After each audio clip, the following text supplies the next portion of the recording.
गणनायकाय गणदैवताय गणाध्यक्षाय धीमहि गुणशरीराय गुणमण्डिताय गुणेशानाय धीमहि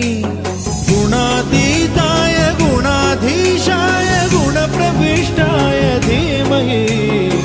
एकदन्ताय वक्रतुण्डाय गौरीतनयाय धीमहि गजेशानाय भालचन्द्राय श्रीगणेशाय धीमहि